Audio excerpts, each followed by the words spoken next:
बिस्मिल्लाहिर्रहमानिर्रहीम। अस्सलाम वालेकुम students, I hope you are well.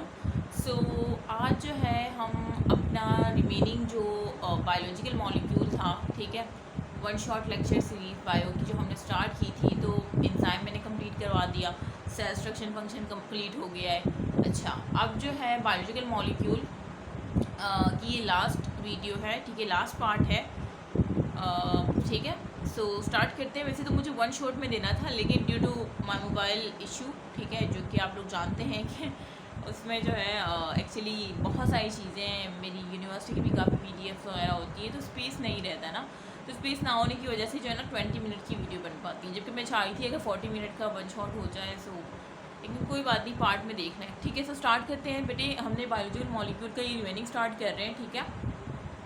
सो ये मैंने शायद समझाया भी था, तो वो बच्चे जो कि डायरेक्ट ही वीडियो देख रहे हैं उनसे मेरी रिक्वेस्ट है कि पहले पार्ट 1 पार्ट 2 देख लें, उसके बाद ये पार्ट 3 है जो कि लास्ट है बायोलॉजिकल मॉलिक्यूल का। और ये मैं आई थिंक मैंने लिपिड का सारा समझा दिया था, लेकिन अभी मैं दोबारा से समझा देती हूँ, ठीक है, कि लिपिड का अगर हम लिपिड्स क्या होते हैं, अगर हम इंट्रोडक्शन देखें तो ये हेट्रोजीनस ग्रुप है, ठीक है, heterogeneous group of compound related to fatty acid, मतलब ये फैटी एसिड से रिलेटेड है और एक हेट्रोजीनस ग्रुप ऑफ कंपाउंड है, ठीक है, ये तो आपको पता ही होगा। और ये इनसॉल्युबल इन वाटर है, but soluble in organic solvent like ether हो गया, ठीक है, अल्कोहल हो गया, क्लोरोफॉर्म हो गया, बेंजीन हो गया, ठीक है, have high proportion carbon hydrogen bone. अच्छा, मैंने कहा कि लिपिड जो है हेट्रोजीनस ग्रुप है, ठीक है, कंपाउंड का।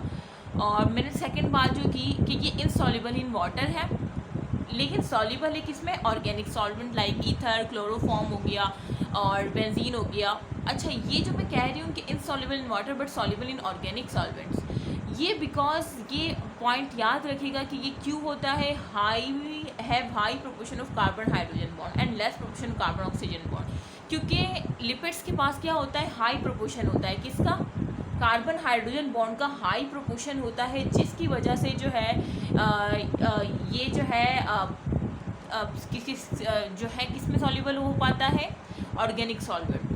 खुद सोचे, कार्बन हाइड्रोजन मीन हाइड्रोकार्बन, ठीक है। और तो ये जो है लाइक डिजॉल्व, लाइक आपने ये पढ़ा ही होगा कि लाइक जो जैसा होता है वो वैसे ही में डिजॉल्व होगा। तो खुद सोचे हाइड्रोकार्बन तो ऑर्गेनिक, तो फिर ऑर्गेनिक में ही ये खुद ऑर्गेनिक इन नेचर लाइक है, सो ये ऑर्गेनिक में ही डिजॉल्व होगा, मीन्स सॉल्युबल होगा, ठीक है, और इनसॉल्युबल होगा वाटर में, ठीक है। वाटर क्या है, पोलर इन नेचर है, और लिपिड्स क्या है, नॉन पोलर इन नेचर है, ठीक है। जिस तरह से दिख रहा है, देख रहे हैं कि लेस प्रोपोर्शन है कार्बन ऑक्सीजन बॉन्ड।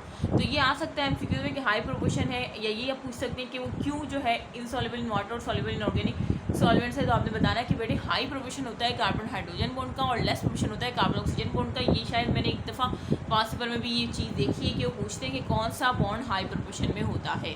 अच्छा बेटे, फंक्शन अगर तो मैं बताऊँ तो जाना माना फंक्शन सेल मेम्ब्रेन कंपोनेंट के तौर पे होता है ये, ठीक है। पाया जाता है सेल मेम्ब्रेन में, store double amount of energy than carbohydrate. अच्छा, सेकंड पॉइंट जो है कि स्टोर करता है डबल अमाउंट ऑफ एनर्जी, किससे, कार्बोहाइड्रेट से, ठीक है। अच्छा, ये चीज़ क्योंकि ये वाला पार्ट मैंने लास्ट वीडियो में भी बताया हुआ था, तो एक बच्ची ने मुझे मैसेज किया कि मैम आप कह रही हैं कि स्टोर करता है अमाउंट, अगर मैं कलर चेंज करूँ, उस लड़की ने मुझसे सवाल की कि मैम आप कह रही हैं कि स्टोर करता है double amount of energy than carbohydrate. Lipid क्या है, लिपिड्स के पास लिपिड जो है ना वो स्टोर कर सकता है क्या, double amount of energy carbohydrate से, ठीक है। तो उस बच्ची ने पूछा है कि मैम फिर हमने तो ये भी पढ़ा है कि प्राइमरी सोर्स जो होता है ना, प्राइमरी सोर्स जो है एनर्जी का, वो जो है हमने पढ़ा है कि कार्बोहाइड्रेट है। तो मैंने उस बच्चे को ये बताया कि देखें, ये तो हमें पता है कि primary source of energy carbohydrate है, तो इसमें जो आप कंफ्यूज हो रही है, फिर मैंने उसको वॉइस नोट में एक्सप्लेन किया और वही वॉइस मैंने अपने ग्रुप्स में भी शेयर की, क्योंकि मुझे लगा कि बाकियों के जहन में भी सवाल उठ रहे होंगे। तो बेटे देखें, double amount of energy store कर सकता है लिपिड देन कार्बोहाइड्रेट, मीन इसके पास लिपिड से आप double amount of energy gain कर सकते हैं देन कार्बोहाइड्रेट, यही बात मैं कह रही हूँ। लेकिन दूसरी ये पॉइंट याद रखिएगा कि कार्बोहाइड्रेट से आप जल्दी से एनर्जी क्या कर सकते हैं, गेन कर सकते हैं।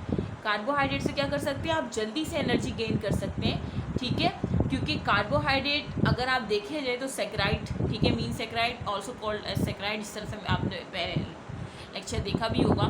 सो इसमें जो सिंपलेस्ट फॉर्म है मोनोसेक्राइड, वो बहुत जल्दी जो है उसकी हाइड्राइजेशन हो जाती है, जिसको से क्या हो जाती है, हमें जल्दी से एनर्जी मिल जाती है। तो ये बात याद रखिएगा कि कार्बोहाइड्रेट से एनर्जी जल्दी क्विकली हम गेन कर सकते हैं, ठीक है, जबकि लिपिड्स से इतनी जल्दी लिपिड्स आपको एनर्जी प्रोड्यूस करके नहीं देता बॉडी को, ठीक है। तो इस वजह से हम कहते हैं कि प्राइमरी सोर्स ऑफ एनर्जी जो है ना वो कार्बोहाइड्रेट है। आई होप कि आपको अब समझ आ गया हो। सॉरी, अजान हो रही थी तो मुझे स्टॉप करना पड़ा। तो बेटे मैं ये बता रही थी कि लिपिड्स जो है वो double amount of energy contain करता है देन कार्बोहाइड्रेट, ठीक है। तो एक बच्ची ने मुझसे पूछा कि हमने ये भी पढ़ा है कि प्राइमरी सोर्स ऑफ एनर्जी जो है वो कार्बोहाइड्रेट है। तो बेटे वो इस सेंस में primary source of energy carbohydrate है, आई एग्रीड। अब मैं आपको समझा रही हूँ कि अगर आ जाए एमसीक्यू की प्राइमरी सोर्स ऑफ एनर्जी तो कार्बोहाइड्रेट, अगर आ जाए कि डबल अमाउंट ऑफ एनर्जी किसकी होती है देन कार्बोहाइड्रेट, तो लिपिड आएगा, ठीक है। अब वो क्यों, देखें लिपिड के पास डबल अमाउंट ऑफ एनर्जी होती है, लेकिन वो जो है ना प्रोड्यूस जो है ना बॉडी को बहुत स्लो प्रोसेस होता है लिपिड्स का ना एनर्जी प्रोडक्शन का। तो बॉडी को तो क्विकली अगर एनर्जी चाहिए तो वो किससे मिल सकती है, वो सिर्फ किससे मिल सकती है, कार्बोहाइड्रेट से। तो क्योंकि ये क्विकली एनर्जी देता है, सिंपलेस्ट फॉर्म सेक्राइड की फॉर्म में होता है, और सेक्राइड की जल्दी से क्या हो जाती है, हाइड्रोलाइसिस हो जाती है, जिससे जब एनर्जी प्रोड्यूस होती है, ठीक है। सो इस वजह से कह रहे हैं कि प्राइमरी सोर्स ऑफ एनर्जी क्या है, कार्बोहाइड्रेट है, ठीक है, ठीक है। सो ये तो आपको समझ आ गई ये चीज़। और अच्छा दूसरा जो है, तीसरा है कि प्रोवाइड करता है इंसुलेशन, ठीक है, ये आपको पता है। प्रोटेक्शन फ्रॉम वाटर लॉस, ये प्रोटेक्ट करता है वाटर लॉस से, ठीक है। प्रोटेक्शन फ्रॉम एब्रेसिव डैमेज, और ये एब्रेसिव डैमेज से भी प्रोटेक्ट करता है। ये सारे लिपिड के फंक्शन से जो कि आपने याद रखने हैं। उसके बाद हम नेक्स्ट चलते हैं, नेक्स्ट आ जाती है क्लासिफिकेशन ऑफ लिपिड्स, ठीक है। सो क्लासिफिकेशन ऑफ लिपिड्स अगर देखें तो कितनी है, एसाइल ग्लाइसरोल है, वैक्सेस है, ठीक है, और क्या है, फॉस्फोलिपिड्स है, और टर्पिनॉइड्स हैं, ठीक है। अब इनकी अकरेंस की बेस पे देखेंगे, इनकी कॉम्पोजिशन की बेस पे देखेंगे, इनके फंक्शन की बेस पे, इनको फंक्शन की बेस पे देखेंगे, ठीक है।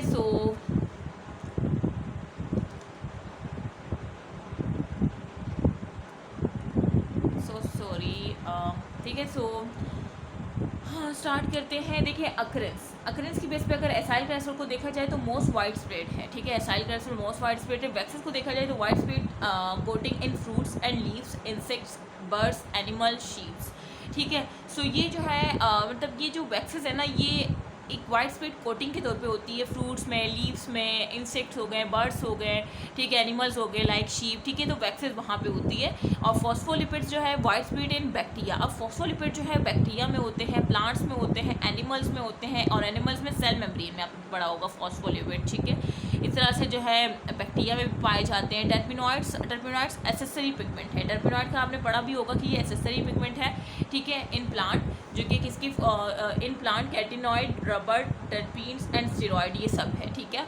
तो ये टर्पिनॉइड एक एसेसरी पिगमेंट है। फॉस्फोलिपिड का आपने देखा कि एनिमल्स में सेल मेम्ब्रेन में होता है, प्लांट्स बैक्टीरिया में होता है। वैक्सेस में आपने देखा कि कोट की फॉर्म में जो है वाइड स्प्रेड होता है फ्रूट्स, लीव्स में, इंसेक्ट्स में और एनिमल्स में। और दूसरा आपने एसाइल ग्लाइसरोल को देखा कि ये मोस्ट वाइड स्प्रेड है। तो ये तो आपने अकरेंस की बेस पे देख ली, ठीक है।